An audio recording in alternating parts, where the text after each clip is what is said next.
The gym was my sanctuary. After a long day at work, I'd head to Fit Zone, a bustling spot in town where sweat and small talk mingled.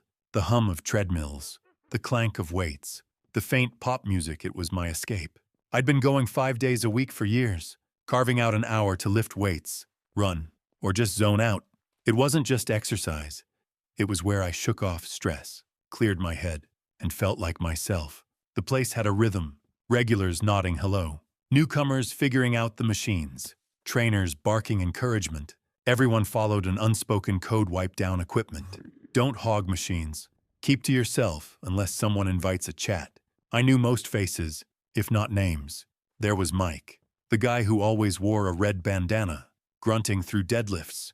Sarah, who'd blast her playlist loud enough for everyone to hear. And Andrea, a woman I'd see a couple times a week. She was in her 30s, maybe, with a bright smile and a habit of lingering near the weight racks. We'd exchange small talk, nothing deep. Hey, you using this bench? Or those new kettlebells are brutal, right? She'd laugh. I'd nod. And we'd move on. It was the kind of banter you have with anyone at the gym. Friendly, quick, no strings attached. Fit Zone was diverse, young and old. Men and women, people from all walks. You'd see tech bros flexing in the mirror, moms squeezing in a workout, retirees on the ellipticals. The staff kept things running smooth, checking memberships at the front desk or mopping up spills. There were rules posted on the walls. No dropping weights. No filming without consent. Everyone knew the deal: respect the space. Respect each other. It felt like a community. Even if we didn't all know each other's stories. I loved the routine. I'd walk in, flash my membership card, and hit the locker room to change. Some days I'd lift, focusing on squats or bench presses, feeling the burn in my muscles. Other days, I'd jog on the treadmill, watching whatever game was on the overhead TVs. Andrea would sometimes be there, doing her own thing, maybe curls or a spin class. If we crossed paths, we'd swap a few words. Good set, she'd say after I racked my weights. Thanks, I'd reply, already moving to the next machine. It was easy, normal, the kind of thing you don't think twice about. Looking back, those days felt simple. The gym was my place to unwind, to feel strong, to be part of something without any pressure. I didn't know Andrea's small talk was leading somewhere else, or that our casual chats would turn into something I couldn't ignore. For now, it was just me, the weights, and the steady pulse of Fit Zone, a routine I thought would stay unbroken. That easy gym routine didn't last. One evening, as I wiped down a bench after my last set, Andrea walked over, her smile brighter than usual. We'd chatted before, nothing serious, just gym talk about weights or workouts. But this time, she leaned in close, her voice low. Hey, you want to grab a coffee sometime? Like a date. Her eyes locked on mine, hopeful, expectant. I froze for a second, caught off guard. I didn't see her that way. Our talks were friendly, nothing more. Thanks, Andrea, but I'm not really looking to date right now, I said, trying to keep it light. She nodded, said, no worries, and walked off. I thought that was the end of it. But things shifted. The next few days, Andrea seemed different, distant, quieter.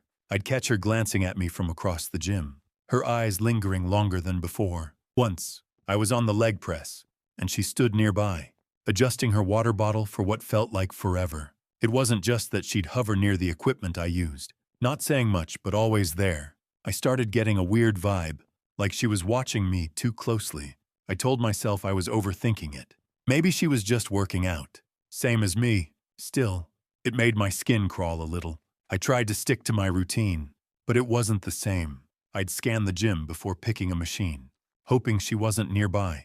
If I saw her, I'd nod politely and move on fast. I didn't want to be rude. Fit Zone was my place too, and I figured we could just coexist.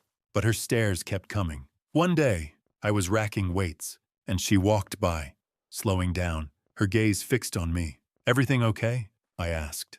Keeping my tone neutral, she shrugged, mumbled something, and left. I stood there, confused, my stomach knotting up.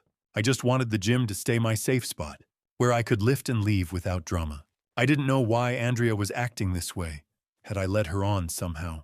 Our chats were so basic, like talking to any other member. I replayed our talks in my head. wondering if I'd missed a signal. But no, I'd been clear when I turned her down. Still, her hovering, her looks, they were messing with my head. I kept going to Fit Zone, but I was on edge, bracing for whatever she might do next. I had no idea how much worse it would get. Andrea's hovering was turning my gym time into a minefield. I started switching up my schedule, going early mornings or late evenings to avoid her. If I saw her near the treadmills, I'd head to the free weights instead. It felt like a game of cat and mouse, and I hated it. Fit Zone was supposed to be my escape, not a place where I had to look over my shoulder. But no matter how careful I was, Andrea kept finding me. Her stares grew bolder, her presence heavier, like she was waiting for something. Then she confronted me. I was mid-set on the lat pull-down, sweat dripping, when she marched over. "Why are you avoiding me?" she demanded. Arms crossed, her voice cut through the gym's hum, and heads turned. I set the bar down, heart racing. "I'm not," I lied, hoping she'd drop it. "I'm just working out," she scoffed, eyes narrowing. "You're acting weird. What's your problem?" I mumbled something about being busy and grabbed my towel. Walking away, my stomach churned. I just wanted her to leave me alone. A week later, it happened again. I was on the cable machine, adjusting the weight, when Andrea appeared. "You're still dodging me," she said, louder this time. People nearby glanced over, and my face burned. I'd had enough. "Andrea, you're embarrassing yourself," I snapped, my voice sharper than I meant.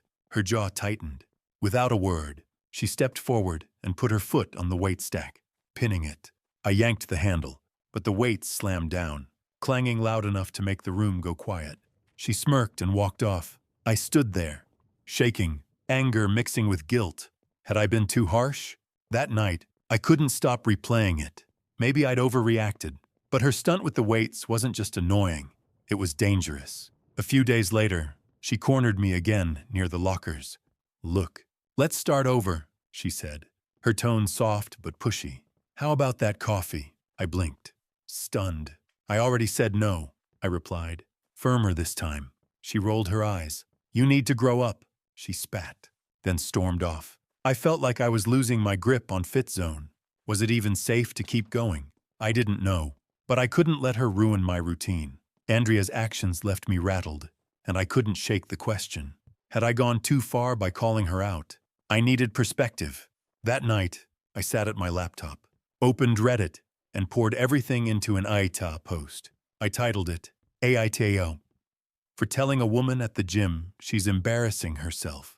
I described our chats, her asking me out, my rejection, and how she kept pushing, staring, confronting me, slamming the weights. I admitted snapping at her, but asked if I was wrong to be so blunt. I hit post, hoping strangers online could help me make sense of it. By morning, my inbox was flooded. Dozens of commenters weighed in, and their words hit hard. "You're not the asshole." One wrote, "She's harassing you, report her." Another said, "That weight stack stunt was dangerous. You underreacted." Someone else chimed in, "Gym's supposed to be safe. Tell management before it gets worse." I read every comment, my chest loosening with each one. They saw what I felt but couldn't name. Andrea was crossing lines, and I wasn't the problem. Their support felt like a lifeline, pulling me out of my guilt. Still, I hesitated. What if reporting her made things messier? I didn't want to be that guy stirring up drama at Fit Zone. But the more I thought about her foot on the weight stack, the more I realized she wasn't stopping. I couldn't keep dodging her forever. So, the next day, I walked into the gym, nerves buzzing, and approached the front desk.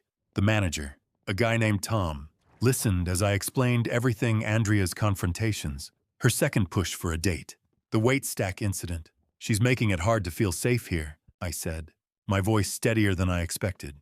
Tom nodded, jotting notes. "We'll handle it," he promised. "This isn't okay." Walking out, I felt lighter. The commenters were right.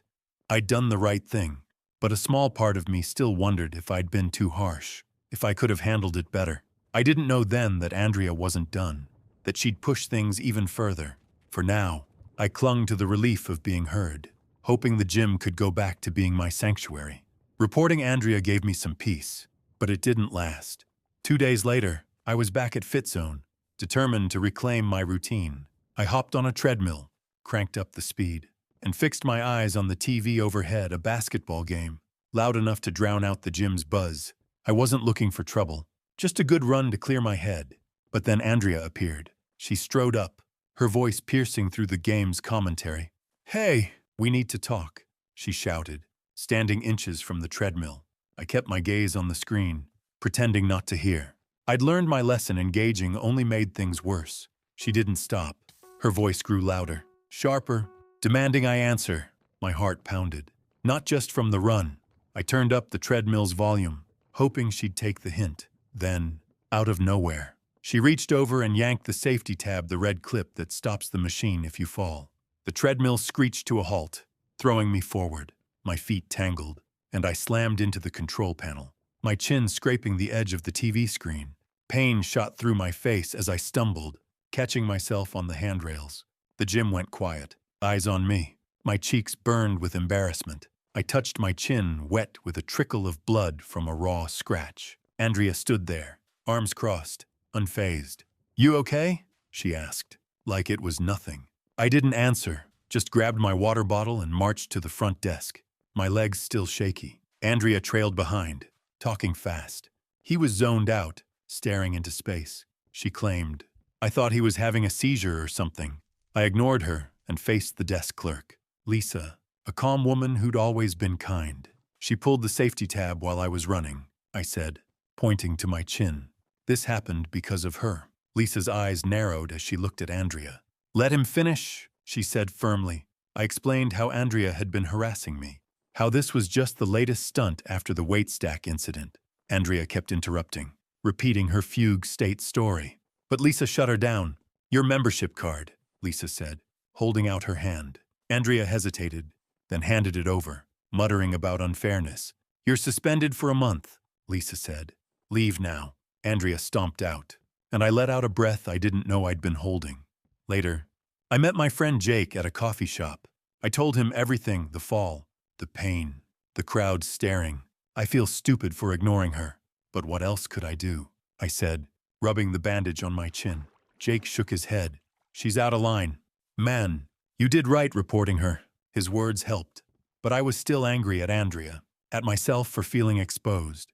The gym's quick response was a relief, though I hoped this was the end, but part of me braced for more. Andrea's suspension should have ended it, but 3 weeks later, I learned she'd burned her bridges for good. I was at FitZone, stretching after a light workout, when I overheard whispers at the front desk.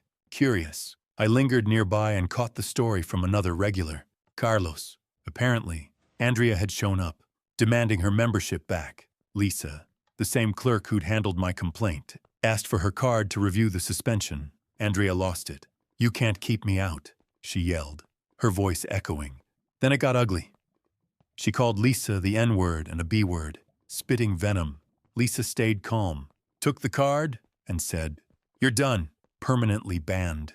She cut the card in half right there. Andrea stormed out, cursing. I was stunned. Her stunt with me was bad, but it was a whole new level. I went to the doctor that week to check my chin scratch, worried about a slight redness. "Minor infection risk," he said, prescribing a cream. "Keep it clean." While waiting at the clinic, I thought about Lisa. She didn't deserve that abuse. Nobody did. Back at the gym, I pulled the manager, Tom, aside. "Heard about Andrea," I said. "Is Lisa okay?" Tom sighed. "She's tough, but it shook her. We're tightening safety rules. No tolerance for harassment." He showed me a draft of new signs, respect or leave. I nodded, glad they were stepping up. Later, I wrote a feedback note for Lisa, slipping it into the gym's suggestion box. Lisa handled a tough situation with grace. I wrote, "She deserves a raise." It felt good to say it, but I couldn't shake a knot in my gut. Andrea's ban was a win.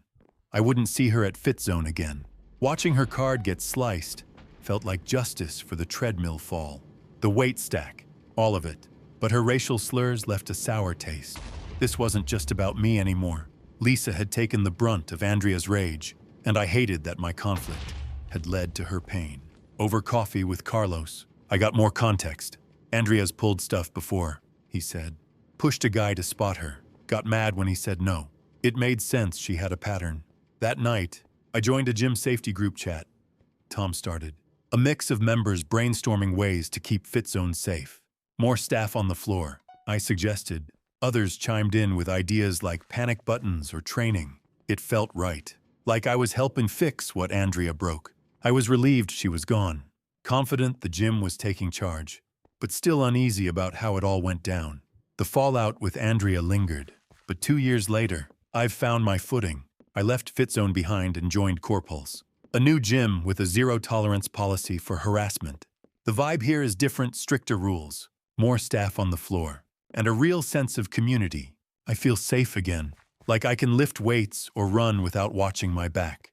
Corpulse has group classes, and I've gotten into spin, sweating alongside folks who've become friends. The trainers know everyone's names, and the front desk has a sign, "Respect all or lose your pass." It's the kind of place I needed all along. Looking back, I've changed a lot since Andrea. I used to second-guess myself, worrying I'd been too harsh or caused drama. Not anymore. I'm better at setting boundaries, speaking up when something's off. Last month, a new guy at Corpulse kept interrupting my sets, asking for tips but ignoring my hints to back off.